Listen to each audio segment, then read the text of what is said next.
അമ്പിളി അമ്മാവ താമര കുമ്പിളിൽ എന്തുണ്ട്. ഈ പാട്ടറിയാത്ത മലയാളികൾ ചുരുക്കമായിരിക്കും അല്ലേ. ചന്ദ്രനെ കുറിച്ചറിയാനുള്ള മനുഷ്യന്റെ കൗതുകമാണ് ഈ വരികളിൽ വെളിപ്പെടുന്നത്. കാലം എത്ര കഴിഞ്ഞാലും ഈ കൗതുകത്തിന് അവസാനമാകില്ല എന്നതിൻ്റെ തെളിവാണ് ലോകരാജ്യങ്ങൾ ഇന്നും മുടക്കമില്ലാതെ തുടരുന്ന ചാന്ദ്രപര്യവേഷണ ദൗത്യങ്ങൾ. ഇക്കാര്യത്തിൽ അഭിമാനകരമായ നേട്ടം കൈവരിച്ചതാണ് ഇന്ത്യയുടെ ചാന്ദ്രയാൻ ദൗത്യവും. അതേസമയം ആദ്യമായി ചന്ദ്രനിലിറങ്ങി എന്ന സുവർണ നേട്ടം കൈവരിച്ചത് അമേരിക്കൻ ബഹിരാകാശ യാത്രികനായ നീൽ ആംസ്ട്രോങ് ആണ്. 1969 ജൂലൈ 21 അപ്പോളോ 11 അദ്ദേഹം ചന്ദ്രന്റെ ഉപരിതലത്തിലെത്തിയത്. എഡ്വിൻ ആൾഡ്രിൻ, മൈക്കൽ കോളിൻസ് എന്നിവരും നീൽ ആംസ്ട്രോങ്ങിനൊപ്പം സഹയാത്രികരായി ഉണ്ടായിരുന്നെങ്കിലും എന്നും എപ്പോഴും ഓർമ്മയിൽ നിൽക്കുന്നത് നീൽ ആംസ്ട്രോങ്ങിന്റെ പേരാണ്. എന്നാൽ നീൽ ആംസ്ട്രോങ്ങിനെ പോലെ ചന്ദ്രനിൽ നടക്കുക മാത്രമല്ല, കൂട്ടത്തിൽ ഗോൾഫ് കൂടി കളിച്ച ഒരാളുണ്ടെന്ന് പറഞ്ഞാലോ?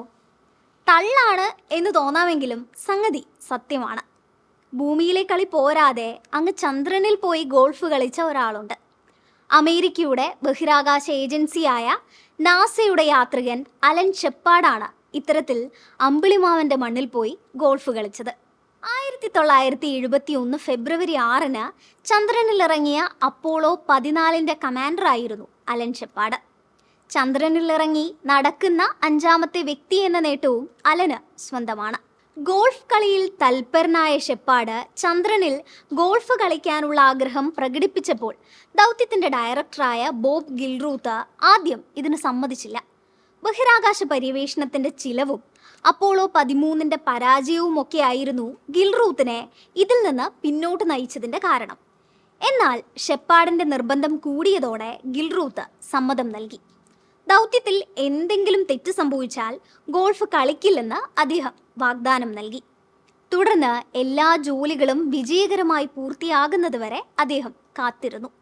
ഗോൾഫ് കളിക്കാനായി കയ്യിൽ 2 ബോളുകൾ ഉണ്ടായിരുന്നെങ്കിലും അതിനുള്ള സ്റ്റിക്ക് അലന്റെ കയ്യിലില്ലായിരുന്നു. എന്നാൽ സാധാരണ ഗോൾഫ് സ്റ്റിക്കിന്റെ തുമ്പത്ത് വളഞ്ഞിരിക്കുന്ന ആകൃതിയിലുള്ള ഭാഗം അദ്ദേഹം ഇവിടെ നിന്ന് കൊണ്ടുപോയിരുന്നു. ഇത് ചന്ദ്രനിൽ നിന്ന് പാറകൾ എടുക്കാനായി ഉപയോഗിക്കുന്ന ഒരു ഉപകരണത്തിന്റെ നീണ്ട കമ്പിയിലേക്ക് ചേർത്തുറപ്പിച്ച് അലൻ ഗോൾഫ് ക്ലബ്ബ് തയ്യാറാക്കി. എന്നാൽ അലന്റെ ആദ്യ ശ്രമം വിജയിച്ചില്ല. രണ്ടാമത്തേത് ബോളിൽ കൊള്ളുകയും അടുത്തുള്ള ഒരു കുഴിയിലേക്ക് വീഴുകയും ചെയ്തു. 3ാമത്തെ ശ്രമത്തിനായി അദ്ദേഹം കയ്യിലുള്ള 2ാമത്തെ ബോൾ ചന്ദ്രനിലെ മണ്ണിൽ വെച്ചു. ഇത്തവണ അടി ശരിക്കും കൊണ്ടു. ചന്ദ്രന്റെ ഗുരുത്വാകർഷണം കുറവായതിനാൽ പന്തുകൾ ഭൂമിയിൽ ഉള്ളതിനേക്കാൾ വളരെ ദൂരം സഞ്ചരിച്ചു. ഭൂമിയിൽ തിരികെ വന്ന ഷെപ്പാർഡ് നാസയ്ക്ക് കൈമാറിയ ഗോൾഫ് ക്ലബ്ബ് ഇന്നും മ്യൂസിയത്തിൽ സൂക്ഷിച്ചിട്ടുണ്ട്. വർഷം തോറും നിരവധി പേരാണ് ഇത് കാണാനായി ഇവിടെ എത്തുന്നത്. ഷെപ്പാർഡ് ചന്ദ്രനിൽ ഗോൾഫ് കളിക്കുന്നതിൻ്റെ വീഡിയോയും നാസ പുറത്തിറക്കിയിരുന്നു. അതേസമയം ഷെപ്പാർഡ് തൊടുത്തുവിട്ട ഗോൾഫ് ബോൾ സഞ്ചരിച്ച ദൂരത്തെക്കുറിച്ച് തർക്കം നിലനിൽക്കുന്നുണ്ടെങ്കിലും ചന്ദ്രനിൽ ഗോൾഫ് കളിച്ചെന്ന നേട്ടം അലൻ ഷെപ്പാർഡിന് സ്വന്തമായിരിക്കും. രസകരമായ മറ്റൊരറിവുമായി വീണ്ടും കാണാം. Thanks for watching.